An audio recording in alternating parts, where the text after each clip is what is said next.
workers, never money for the poor. There's always money for a bailout or another bloody war. And while we rely on the food bank few, they fly their rockets to the moon. So we sing our song of hope and protest, and it's justice that we fight for. We'll keep singing until the one has noticed. Way back, been protesting in song at the way they're ruled, the way they're governed, the way their lives are organised. And that in itself is significant, because I think if you ask people about the protest song, they'll think, oh, it's that thing that happened in the 1940s, 50s and 60s and 70s. It has no long history, and it comes from America anyway. And what we're showing is there's a long English tradition, and it's a very long tradition of people registering their protests. Protests that are actually very similar to the ones they're registering today, you might notice, but also new and novel ones as well. It's going to be like an introduction to the song. You might get a chord or two, you might get a spoken word over it. So as the events organiser, I was tasked with creating like a visual record of the research, and when you're asked to make a visual representation of a list of 250 songs, that's quite challenging. I think there's nothing really less visually appealing than walking in and finding a list, so I had the idea of putting each of the 250 shortlisted protest songs on an individual beer mat.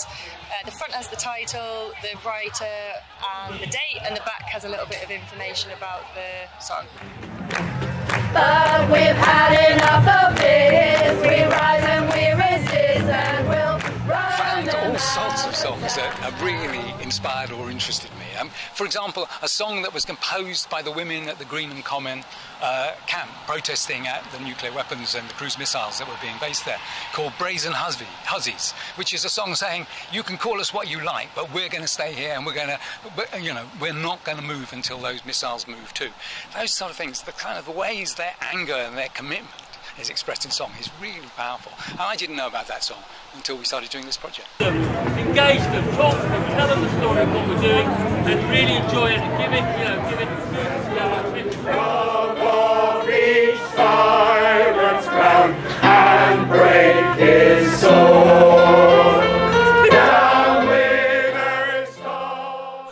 Okay, well, we're in the faraway forest at Latitude, and we're here because we're talking about common law and our recent performance of songs of hope and protest, and our working with our subversive voices from the UEA. And the worst thing is that, recently a bill was introduced which is actually going to massively limit our rights to protest, and I think that's going to hit a lot of people very hard. And I think what we actually have to do really is go out there and still continue to do what we do, take direct action, go and protest, and not let it stop us. And if we do that in numbers, it will be very difficult for them to stop us doing it. I think at the end of the day, protesting means standing up for yourself. I think it's a basic right every human should have, and it's one that every human should exercise even when they can.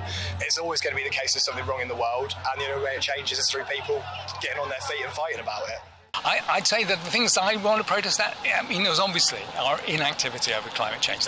There is no larger issue, it seems to me.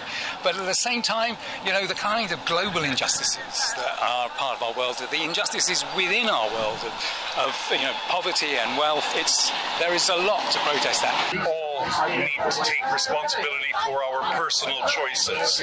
We can't pretend we didn't make a choice to drive instead of We won't take it anymore.